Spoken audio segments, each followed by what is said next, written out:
قرض ایک صحابی پہ بڑا چڑھ گیا تو حضرت عبداللہ ابن مسعود سے کہنے لگے قرضہ بڑا چڑھ گیا. فرمانے لگے تمہیں وہ دعا نہ سکھاؤں جو ہمیں نبی پاک نے سکھائی ہے. فرمایا اگر تمہارے اوپر پہاڑ کے برابر بھی قرضہ ہوگا تو اللہ تمہارے قرضے کا بندوبست فرما دے گا. پر مسئلہ یہ ہے دعائیں یاد کرنی پڑتی ہیں اور پڑھنی پڑتی ہیں. یاد کرنی پڑتی ہیں اور ہم ہیں تعویذ پہ لگے ہوئے کہ کچھ لکھ کے دے دیں تاکہ باندھ لوں. دعا سکھائی نبی پاک نے کیا فرمایا اللہم اکفنی بحلالک عن حرامک واغننی بفضلک عمن سواک.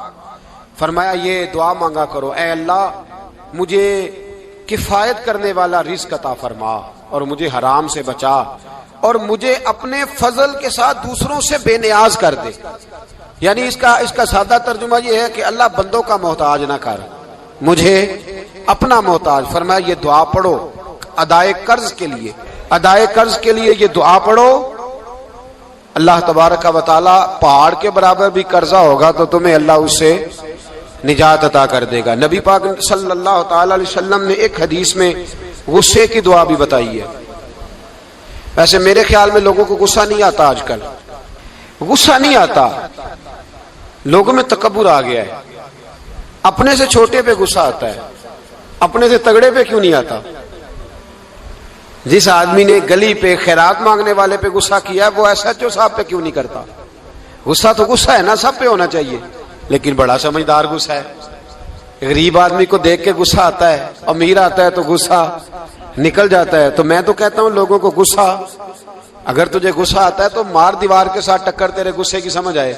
یہ کس قسم کا غصہ ہے جو غریب پہ ہی ہاتھ اٹھا رہا ہے. تو خدا را خیال فرما. غریبوں کے حق میں بڑا غصہ مجبوروں کے حق میں بڑا غصہ ماتحتوں پر. اور اگر چودھری صاحب آ جائیں تو پھر بہانہ بنا لیتے ہیں کہتے غصہ تو مینوں بڑا آیا سی پھر میں کیا میرے گھر آیا ہے پھر بہانہ بنا لیا. ایسے نہیں کرو. نبی پاک صلی اللہ علیہ وسلم نے دعا سکھائی بخاری میں. فرمایا جب غصہ آئے تو پڑھا کرو اعوذ باللہ من الشیطان. آتی ہے نا دعا ماشاءاللہ اعوذ باللہ من الشیطان. جب غصہ آئے تو یہ والی دعا پڑھ لیا کرو. نبی پاک علیہ الصلوۃ والسلام نے ارشاد فرمایا کہ جب تمہارے بھائی کو چھینک آئے نا تو چھینک آنے والے کو کہنا چاہیے الحمدللہ. چھینک آئے اس نے کیا کہنا ہے یاد ہو جائے گا کیا کہنا ہے الحمدللہ. اور جو سنے اس نے کہنا یرحمک اللہ. کیا کہنا ہے یرحمک اللہ اللہ تجھ پہ رحم کرے. یہ پڑھنا ہے اس میں.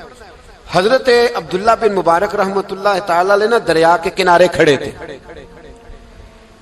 کشتی سے اترے تھے ابھی اور وہیں کھڑے تھے تو ایک آدمی دو چار لوگ کشتی میں کنارے سے آپ کے پاس سے گزرے تو ایک کو چھینک آئی. اس نے کہا الحمدللہ. اب سنت ہے کہ جواب دو یرحمک اللہ اللہ تیرے اوپر رحم فرما. جواب دینا تھا لیکن وہ کشتی تیزی سے گزر گئی. حضرت عبداللہ بن مبارک رحمۃ اللہ تعالی علیہ نے ملاح کو بلایا. فرمانے لگے اس کشتی کا پیچھا کرنا ہے. وہ کہنے لگا سواریاں بیٹھیں گی تو جاؤں گا. اس زمانے میں جو پوری کشتی کا ایک سائیڈ کا کرایہ تھا وہ 5 دینار تھا. فرمانے لگے تو نہ اس طرح کر اسپیشل مجھے لے جا بٹھا کے. کیا لے گا. اس نے کہا 20 دینار لوں گا. فرمایا 20 ہی دوں گا. اس کشتی کا پیچھا کیا اور جس آدمی کو چھینک آئی تھی نا اس سے جا کے یرحمک اللہ کہا. اس نے جواب میں جزاک اللہ کہا. تو آپ فرمانے لگے میرا کام ہو گیا واپس چل. ملا دنیا دار تھا وہ سوچنے لگا.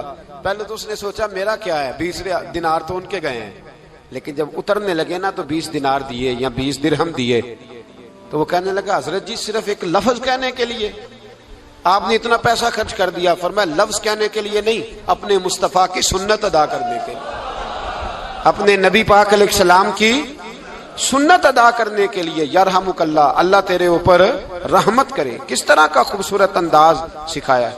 دیکھیے ایک حدیث ترمذی شریف میں نبی پاک صلی اللہ علیہ وسلم نے فرمایا کسی بیمار کو دیکھ کے یا کسی مصیبت میں مبتلا آدمی کو دیکھ کے تم یہ دعا پڑھ لو تمہیں کبھی وہ مصیبت نہیں آئے گی. کیسی خوبصورت دعا ہے.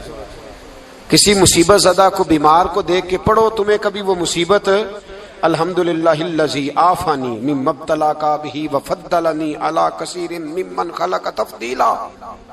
اللہ تعالیٰ کا شکر ہے جس نے مجھے اس مصیبت سے عافیت دی اور اس بیچارے کو یا تجھے اللہ نے مبتلا کیا اور اللہ نے مجھے اپنی بہت ساری مخلوق پہ فضیلت دی ہے، یعنی اللہ نے مجھے بڑا اچھا رکھا ہوا ہے یار، میں تو الحمدللہ بڑا اچھا ہوں، دیکھو بیچارہ۔ یعنی یہ دعا بھی ہے اور اپنے اوپر شکر ادا کرنے کا ایک۔ اعلیٰ حضرت فاضل بریلوی رحمت اللہ تعالی علیہ کو نا گلے کے اندر چھوٹی چھوٹی 2 پھنسیاں نکل آئیں، تو اس زمانے میں طاعون کا مرض پھیلا ہوا تھا۔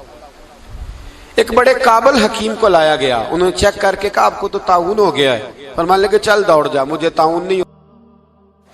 اس نے کہا جناب یہ گلے پہ بنا ہوا ہے اور سب کو پتا ہے آج کل پھیلا ہوا۔ فرمایا سب کو ہو سکتا ہے، مجھے نہیں ہو سکتا۔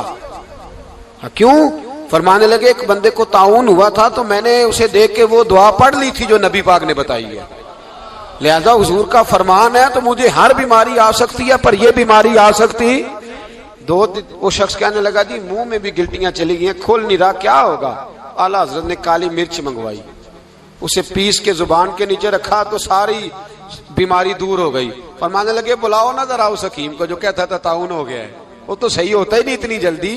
فرمایا ہر چیز بدل سکتی ہے پر میرے نبی کا فرمان نہیں بدل سکتا، میرے رسول پاک علیہ السلام کا فرمان نہیں بدل سکتا۔ تو عزیز دوستو، نبی پاک، اب بڑی خوبصورت بات آئی، ساری خوبصورت تھی، بڑی پیاری بات آئی۔ دنیا میں سب سے حسین چہرہ اللہ نے اپنے رسول کو عطا فرمایا ہے۔ نبی پاک کا چہرہ بھی حسین ہے، مکھ چند بدر شاہ شانی ہے، متھے چمک دی لاٹ نورانی ہے، کالی زلف تے اکھ مستانی ہے، مخمور اکھی ہے مد بھری۔ پیارا چہرہ ہے حضور کا، جتنا چہرہ پیارا تھا اتنے ہی حضور کے اخلاق بھی بڑے پیارے تھے۔ لیکن میرے نبی پاک علیہ السلام جب آئینہ دیکھتے، کیا دیکھتے؟ حضور جب آئینہ دیکھتے، ہمارے نوجوان بھی سارا دن آئینے کے آگے کھڑے رہتے، کبھی بال اس طرح کے بناتے ہیں کبھی اس طرح، تو میرا کئی دفعہ دل کرتا ہے کہ میں ان سے کہوں کہ تو آئینے کو کہہ رہا ہے جھوٹ بول، پر وہ کیسے بولے؟ تو کہہ رہا ہے آئینے کو کہ تو کہہ سب سے پیارا تو ہی لگ رہا ہے، پر وہ کیسے بولے؟ اس نے تو سچ بتانا ہے۔ ان کو آئینہ جو دکھایا تو برا مان گئے۔ تو میرے عزیز یاد رکھیے گا، نبی پاک صلی اللہ علیہ وسلم بھی آئینہ دیکھتے۔ آئینہ دیکھنا حضور کی سنت ہے، کوئی سنت سمجھ کے آئینہ دیکھے گا تو ایک دفعہ دیکھنے پر 100 شہیدوں کا ثواب ملے گا۔ لیکن نبی پاک صلی اللہ علیہ وسلم آئینہ دیکھتے کیا کہتے؟ اللہم انت حسنت خلقی فحسن خلقی۔ یا اللہ، یہ دیکھیں حضور نے ہمیں سکھایا ہے، یا اللہ جس طرح تو نے میری صورت اچھی بنائی ہے میری سیرت بھی اچھی بنا دے۔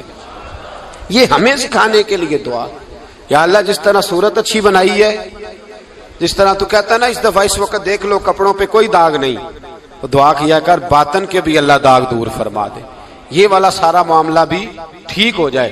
آخر کی طرف آتا ہوں، فرمایا جب کھانا کھانے لگو تو دعا مانگو، اور ایک روایت میں فرمایا یہ دعا پڑھ لو، کھانے میں زہر بھی ہوگا تو تم پہ اثر نہیں کرے گا۔ کھانے پہ، ایسے میں بڑی تکلیف سے کہتا ہوں کہ آج بھی ہمیں کہنا پڑتا ہے کہ بہت سارے لوگ ایسے ہیں جو ابھی بھی کھانے سے پہلے بسم اللہ نہیں پڑھتے۔ یار بڑے افسوس کی بات نہیں، بڑے افسوس۔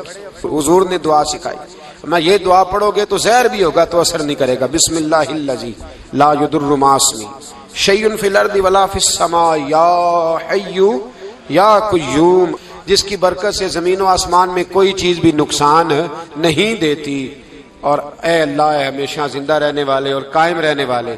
یہ نبی پاک علیہ السلام۔ اور ایک حدیث میں اور بھی دعا آئی ہے، بسم اللہ شریف تو خیر بخاری میں موجود ہے، مسلم میں موجود ہے، بسم اللہ وعلی برکت اللہ بھی ایک حدیث میں نبی پاک صلی اللہ علیہ وسلم نے ارشاد فرمایا۔ اور جب کھانا کھا چکے پھر کہا دعا مانگو، الحمدللہ الذی اطعمنا وسقانا وجعلنا من المسلمین۔ اللہ تعالیٰ کا شکر ہے جس نے ہمیں کھلایا بھی، پلایا بھی اور مسلمان بھی بنایا۔ حضرت مرزا مظہر جانے جانا فرماتے ہیں کہ بارش ہوئی تھی تازی تازی، دلی میں تازی تازی بارش ہوئی تھی، ایک بابا لکڑی کے جوتے پہنے کھڑا ہوں، اللہ اللہ اللہ، اسی کسے دے کچھ بھی نہیں لگ دے، نہ کوئی ساڈا دردی۔ بابا مست ہو کے جا رہا، اللہ اللہ کرتا جا رہا۔ ایک طوائف اپنے کوٹھے سے اتر کے تو سیڑھیوں پہ بیٹھی تھی، ساتھ اس کا یار بھی بیٹھا تھا۔ بابا اپنی مستی میں جا رہا، تو بابا جی کے پیروں سے کچھ مٹی اڑی تو اس عورت کے کپڑوں پہ پڑ گئی، پرواہ ہی نہیں، بزرگ گزر رہے۔ وہ یار اس کا دوڑا ہوا آیا، اس نے آ کے تھپڑ مارا، کا خیال نہیں سارے اس کے کپڑے آلودہ کر دیے، تو کدھر، تیرا دماغ نہیں ٹھیک؟ بابے نے نظر اٹھائی، کا بیٹے میں نے دیکھا نہیں، چل اللہ تیرا بھلا کرے، تو نے بدلہ لے لیا۔ بابا جی چپ کر کے، وَإِذَا خَاطَبَهُمُ الْجَاهِلُونَ قَالُوا السَّلَامَ، چپ کر کے گزر گئے۔ ٹھنڈ کا موسم تھا، بارش تازہ ہوئی تھی، حلوائی دودھ کاڑ رہا تھا، اس نے بٹھایا بابا جی کو پھٹے پہ، پیالہ پکڑا، دوڑ کے آگے بڑھا، بزرگ آ گئے، آئیے بیٹھیے، دودھ کا گرم گرم پیالہ شکر ڈال کے دیا، بابا جی نے دودھ پیا، پھر نظر جھکی، پھر رنگ بدلا، کہنے لگے مالک تو کتنا بے نیاز ہے، کہیں تھپڑ مرواتا ہے، کہیں دودھ پلاتا ہے، تیری بے نیازی ہے نا، ادھر تھپڑ مروایا، یہاں دودھ پلایا، تو ہی جانتا ہے تیرے رنگ کیا ہے۔ ابھی بابا وہیں بیٹھا تھا، توڑے آئے پیچھے سے لوگ، شور ہوا، بابے کو دبوچ کے وہاں لے گئے جہاں اس نوجوان نے تھپڑ مارا تھا، کہا تو اللہ کا بندہ ہے، اللہ کے بندے بد دعا تو نہیں دیتے، ہوا کیا؟ کہا تو نے بد دعا دی ہے؟ کہا نہیں دی، بات بتاؤ۔ کہنے لگے اس نے تجھے تھپڑ مارا ہے، چھت پہ چڑھا ہے، پیر پھسلا ہے، گردن کے بل گرا ہے، منکا ٹوٹ گیا، مر گیا ہے، تو نے بد دعا دی ہے۔ بابا جی کہنے لگے یار میں نے تو دوسرا لفظ بھی نہیں کہا، بھلا ہو کہہ کے گزرا ہوں، میں نے نہیں بد دعا دی۔ کہا تو نے دی ہے تبھی تو مر گیا۔ کہا نہیں دی۔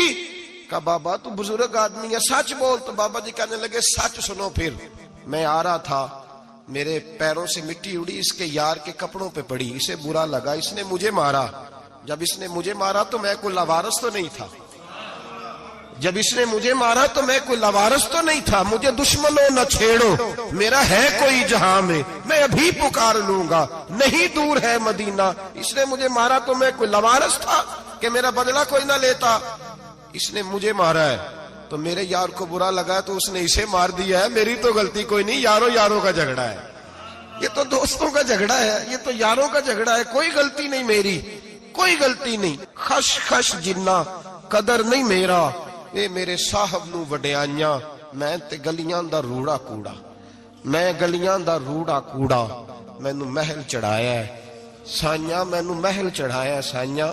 فرمایا اس نے مجھے لاوارث سمجھا تھا کہ تھپڑ مار کے گزر جائے، میرا کو پوچھے گا ہی نہیں۔ میرے رسول پاک علیہ السلام کے بارے میں رب فرماتا ہے ابھی میں تو تیرے ہوتے ہوئے کافر کو سزا نہیں دیتا کہ تو موجود ہے۔ یاد رکھیں حضرت فضیل بن عیاض فرماتے ہیں ایک جوان تھا، مسجد میں آیا، لوگوں سے کہنے لگا روٹی کھلاؤ، کسی نے توجہ نہ کی، اس نے کہا میں رب بتانے والا ہوں، میری طرف دیکھو تو صحیح، کسی شخص نے خیال ہی نہ کیا۔ پھر اس نے کہا یار تھوڑا سوچو، نمازیوں سے کہا، اہل علاقہ سے کہا، انہوں نے کہا تیری طرح کے بڑے درویش دیکھیں۔ مسجد کے محراب میں وہ رب کریم کا بندہ انتقال کر گیا، جب فوت ہو گیا نا، لوگوں کا مزاج ہے بیمار کو دوائی نہیں دیتے، جنازے پہ وقت پہ پہنچ جاتے، جب کوئی گر رہا ہوتا ہے تو سہارا کوئی نہیں دیتا، جب کوئی گر جاتا ہے ٹانگ ٹوٹ جاتی ہے تو تیمارداری کو زمانہ پہنچ جاتا ہے۔ اور بزرگ وہ نوجوان اللہ کا نیک بندہ مسجد کے محراب میں فوت ہو گیا۔ حضرت فضیل ابن عیاض کہتے ہیں امام صاحب نے اعلان کیا چندہ دو، کوئی لاوارث فوت ہو گیا، کفن دینا۔ چندہ کٹھا ہوا، کفن خریدا، جنازہ پڑا، عشاء کے بعد دفن کر کے آئے، فجر کی نماز کے لیے جب امام اور مؤذن مسجد میں آئے تو چیخیں مارنے لگے، تڑپنے لگے، دور دور تک آوازیں پھیل گئی، دنیا دوڑی آئی، کیا ہوا؟ کہنے لگے وہ جو تم نے کفن پہنایا تھا وہ یہاں پڑا ہوا ہے، اور دیکھو کفن پہ تحریر لکھی ہے۔ تحریر کیا ہے؟ عرش کے مالک نے فرمایا میرے دوست نے روٹی مانگی تم نے دی نہیں، اس نے تمہیں میرے قریب کرنے کے لیے اپنی طرف توجہ کرائی، تم نے کی نہیں، اور میرا یار تمہارے کفن کا محتاج تھا، سنبھال کے رکھو اپنا کفن، میں نے اسے جنت کا لباس عطا فرما دیا، سنبھال کے رکھو، یہ کوئی لاوارثوں کا ٹولہ ہے۔ یاد رکھیں جو وارث والے ہیں، وارث والے ان کا رنگ اور ہے، جو ماننے والے ہیں ان کا مزاج اور ہے، اپنی زندگی لاوارثوں کی طرح